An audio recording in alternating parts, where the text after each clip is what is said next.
is Nigel Maynard, Editor-in-Chief of DSN, coming to you from NACDS Total Store Expo 2025 in San Diego. This morning, I'm meeting with Darin Gleason, the head of U.S. retail sales for ScriptPro. So, Darin, thank you so much for talking to us today. You bet. Thanks for having me. So, Darin, what makes ScriptPro's approach to pharmacy distinctive in the market? Sure. I think we have a unique approach in that we're a very partnership-driven organization, but the reliability and the longevity of our products is what sets us apart from everybody else. When you think about what we offer solutions, not only operational solutions, but financial solutions and clinical solutions. Mm-hmm. So we have the ability to be a full-service solution for the pharmacy from front to back. So, what are the biggest pain points that ScriptPro helps pharmacies solve? Pharmacies have a lot of pain points right now. Outside of reimbursements, I think the biggest pain point is staffing challenges. Mm-hmm. It's more difficult today to find qualified staff. Right. What we're finding is that the wage rates and the pressure on wages is higher than it's ever been before. Mm-hmm. So ScriptPro offers an opportunity to kind of have control over your labor cost and improve your efficiency along the way. So we've been hearing a lot of talk about Section 179. Briefly tell us what that is and how it affects pharmacies. Sure. Section 179 is part of the federal tax code. It allows pharmacies to expense their equipment purchases, sometimes on an accelerated basis. So they can write off a robot in 1 year. Mm-hmm. So what that does for a pharmacy, when you're talking about a significant capital purchase, it allows them to offset that in 1 year, basically take a full depreciation write-off for that equipment. So they have the ability to lower their tax basis significantly. As you explain it, why is this a good investment before the year ends?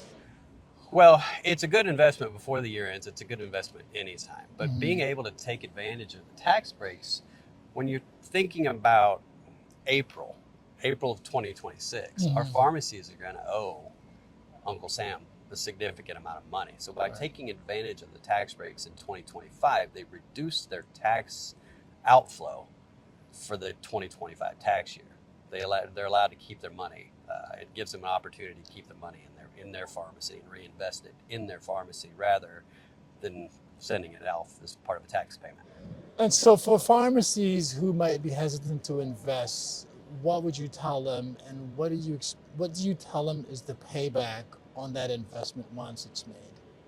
Well, I think there's always hesitation. We're creatures of habit. Mm-hmm. So there is hesitancy when you're making a large capital investment. I think the biggest thing to understand is that it's a capital investment that from an operational perspective, it pays dividends on day one. Mm-hmm. You feel the immediate impact of having automation in your pharmacy from the very first day. You understand that typically you were filling 400 prescriptions manually. When you put a robot in, you may have only filled 200 prescriptions manually. Mm-hmm. And your staff feels that on the very first day that the robot's installed. Yeah.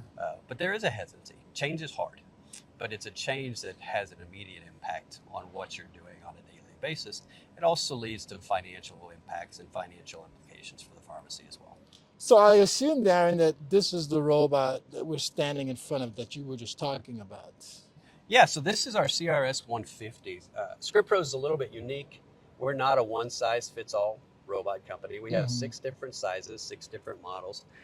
We take a lot of time with our customers and potential customers to make sure that we match the right robot to the pharmacy based on the needs, based on the footprint. Some pharmacies are very small. They don't have a lot of space. Other pharmacies have more space. So having 6 different options gives us the ability to match the right robot to the pharmacy based on the needs. Typically what happens is a pharmacy will they'll send the prescription through their pharmacy management software. Mm-hmm. Once they get a clean claim back or a claim that's been approved to be filled, it goes directly to the robot out of the pharmacy management system, and it'll begin to fill. So it'll pick the right size vial based on the drug and the size of the tablet and the quantity count of the tablet. It takes it directly to the cell. Once it engages the cell, it'll count it out. It brings it back onto the conveyor, it puts a label on it, and you have a finished prescription. And it can do all of this in about 30 seconds. Nigel, earlier we were talking about one of the things that makes ScriptPro unique, different size robots, different solutions for different pharmacies, and matching the right robot to your pharmacy. This is another example of that. We were in front of the CRS 150 earlier. This is our SP200. This actually is the SP200 CCC, which has a 6-slot collating center at the end of it. It allows patients' prescriptions to be separated by patient name. Not only does ScriptPro provide solutions for vial filling automation, but we also have pouch packaging solutions for pharmacies that want to be involved in adherence packaging.